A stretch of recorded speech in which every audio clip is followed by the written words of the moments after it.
வணக்கம் ஃப்ரெண்ட்ஸ். இன்றைக்கி என் சன்னோட பர்த்டே. அவர் நேம் வந்து சித்தார்த் கௌதம். இங்கே வாப்பா. இவர் தான்.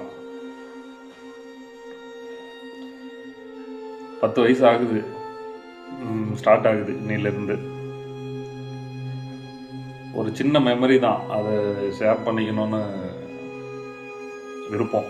அதனால் இவன் சின்ன பையனாக இருக்கக்குள்ள நிறைய குறும்பு பண்ணுவான்.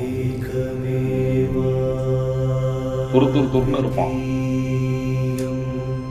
நான் வேலைக்கு போயிட்டு வந்துட்டு இருக்கிறதுனால அவ்வளோவா இவங்கிட்ட வந்து என்னால் டைம் ஸ்பெண்ட் பண்ண முடியாது. இந்த கொரோனா டைமில் எனக்கு நிறைய வாய்ப்பு கிடைச்சிது.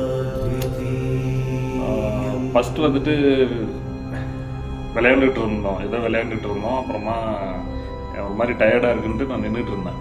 வேகமாக வந்தான். அப்பா இது குயிப்பா அப்படின்னு கொடுத்துட்டு அவன் பாட்டுக்கு போயிட்டான். எனக்கு ஆச்சரியமாக இருந்தது, என்னடா இந்த அளவுக்கு இவன் பேசுகிறானா அப்படின்னு சொல்லிட்டு. ரெண்டாவது அதே டைமில் வந்துட்டு டெய்லி குளிப்போம் மதியத்தில். அப்போ தண்ணி ஹீட்டரில் காய வச்சுருந்தேன். அப்போது குளிக்கிறதுக்காக பச்சை தண்ணி திரி விட்டுட்டு இருந்தேன். அப்போ என்ன பண்ணிட்டான், தொட்டு பார்த்துட்டு பார்த்தா ஜில்லுன்னு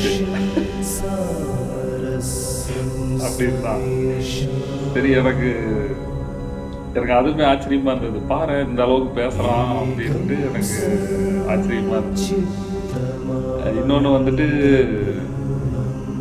ரோட்லலாம் பெரிய பெரிய ட்ரக்கில் இந்த ரெக்க மாதிரி எடுத்துட்டு போவாங்கல்ல, சுத்துறது,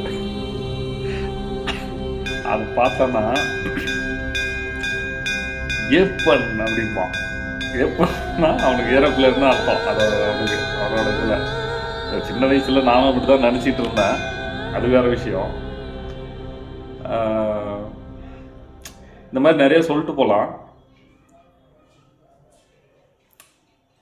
எப்போவோ எங்கேயோ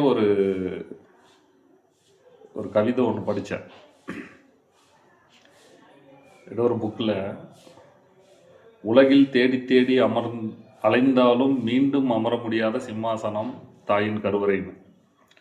ஸோ அது மாதிரி தான் நம்ம பசங்க வந்து குழந்தையாக இருக்கக்குள்ளேயே அந்த குழந்தை தளத்தை ஆசை தீர அனுபவிச்சிடணும்.